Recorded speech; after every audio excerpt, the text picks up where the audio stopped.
Uuwi pala tayo sa bahay ngayon sa family house natin. At naisipan kong magtanim ng talong. Kaya samahan niyo ako sa bayan para bumili. This is Tin. Welcome to A Day in My Life here in La Union. At bago dyan, nagpapasalamat ako sa mga sumusuporta sa atin. Sana suportahan niyo ako sa maliit kong channel. At dahil dyan, gumawa pala si Mick ng hindi ko na tinikman, kimchi egg. Pero sabi niya masarap naman. Naglakad pala ako papuntang highway kasi nga madalang lang na may pumapasok dito na tricycle. At saka exercise na din. Malimit lang din kasi kami lumabas, lalo na ngayon. And dahil work from home tayo, nasa loob lang tayo ng bahay most of the time. At buti na lang talaga, meron tayong nakitang tricycle dito. It will take us around 8 to 10 minutes lang papunta sa bayan. Wala na din kasi tayong ibang pupuntahan, kundi yung pagbili lang ng seedlings. At nakaka-excite kasi meron pala akong mga talong sa bahay, tapos continuous yung harvest naman. Kaya ngayon, bibili tayo ulit. Para every Sunday, meron tayong may bebenta. Madami din kasing nadaan sa amin kapag Sunday. Kung nakita niyo yung mga old videos natin, every Sunday may mga nagbebenta sa labasan. Actually noon, alam niyo ba, nagbebenta din ako ng mga itlog. Tapos madami din mga benta. Kaya minsan nakakamiss din magbenta talaga. At naisipan ko nga tong talong kasi continuous yung harvest niya. Yung dalawang plant ko na talong dun sa bahay, naku, magto 2 years na. At every week meron akong harvest. So naisip ko talaga, good investment din talaga to. At malapit na din tayo sa shop. Maganda din kasi dito, no? Alam niyo ba na 5 pesos lang yung benta nilang seedling? Tapos yung pananim, aalagaan mo lang. At nakita na nga natin, buti na lang meron silang talong,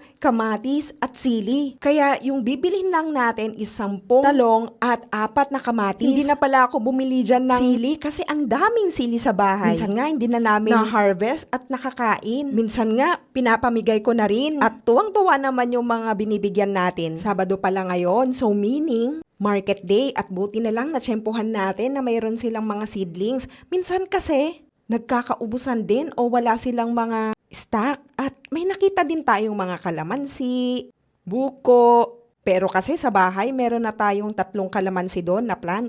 Kaya hindi muna tayo bibili. May mga bunga na eh. Sa pagtatanim ng talong, kailangan talaga ng patience. Kasi kailangan mo ng fertilizer. Pero yung mga nilalagay kong fertilizer, yung mga organic. Tapos, dapat alamin mo kung kailan ka magpro-pruning. Para maganda yung ani. Binibilang ko na nga dyan. Tama yung mga nilagay ni Kuya. At nakakatuwa talaga kasi medyo lumaki na din sila. At sana, mag-grow sila kagaya ng mga previous na plinant ko noon. At pagkatapos noon, pero later ko din pala, ipla-plant lahat ng nabili natin. Kasi nga, kung ngayon tayo magpla-plant, baka mamatay siya. At nung pagkatapos ko na nga magbayad, hihintay na din tayo dyan ng tricycle. Para diretso na din papuntang bahay. Mahirap din kasi na maghintay ng jeep kasi nga market day ngayon at maraming mga tao. Alam nyo ba na dito din pala ako bumibili ng mga seeds na tinanim pala natin noon. Kagaya ng sitaw, kalabasa, pipino. Kaya subukan na rin dito. Ito pala yung plaza namin dito sa San Fernando. Ito yung capital ng La Union. Marami ding mga turistang pumupunta dito lalo na sa San Juan kasi nga dito yung surfing capital of the North. Kaya halos yung mabisita natin mga taga Manila kasi malapit lang din, mga 4 hours lang makakapag-chill na sila. Pero dito sa San Fernando, yung mga dagat namin dito hindi gaano maalon kagaya ng San Juan.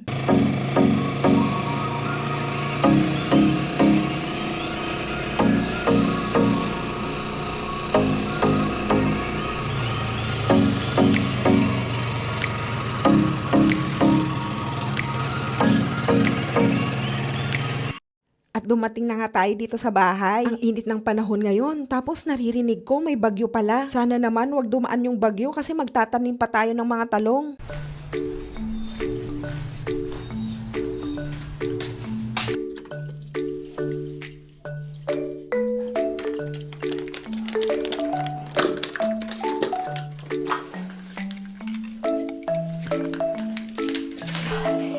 Nakaturog pa jubing ma? Ang buya.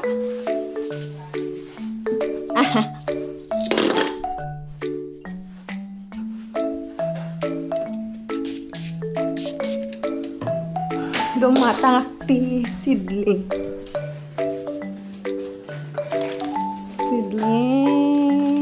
Madamdam Dito likod. Eggplant. Yes, Art.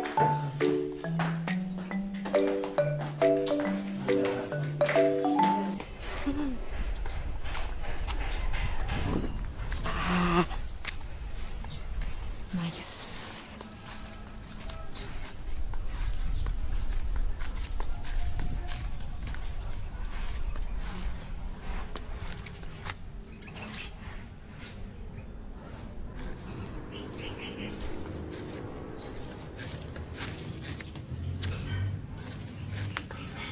At nakita ko nga yung mga petchay dyan. Alam nyo ba na last week ko lang trino yung mga seedlings? Tapos, di ba sabi ko nga sa inyo, marami akong mga sili. Yun lang talaga, yung mga siling yan, maanghang talaga. Parang ako nga lang yung kumakain ng sili dyan. Halos lahat kasi sila, ayaw nila ng maanghang.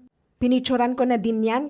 Kasi ang hahaba ng mga sili, nakakatuwa silang pagmasdan kasi ang lalaki talaga, tapos ang dami-dami. Tapos meron din sa harapan ng bahay. Panay sili din. Pinicturan ko nga din yan, yung mga petchay kasi natutuwa ako. Last time kasi walang mga ganyan. Nahirapan akong magpasidling. Tignan nyo kung gaano kaganda ang panahon ngayon. Sana yung saging din namin huminog na din kasi last time, naku, kinagat ako ng mga bees. Nangalanak iti eggplant kan kamatis nga seedling. Diyan mo lang nagalaak dati nga eggplant.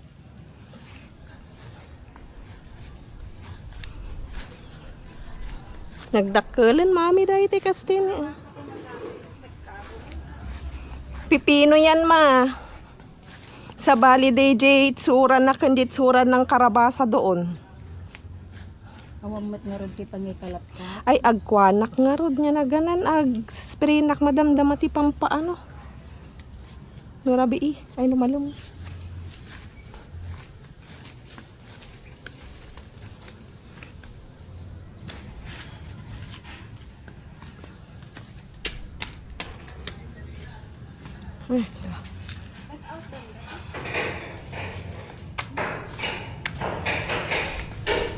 At tinitignan ko nga yung pinapa-extend nila Papa dyan.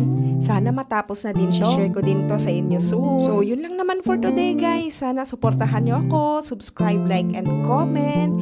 And sana i-follow nyo din ako sa mga other social medias natin. Please comment naman kung taga saan ka para alam ko naman na hanggang dito napanood mo tong video natin. Bye, guys! Follow for more POV Life! Bye! Ah,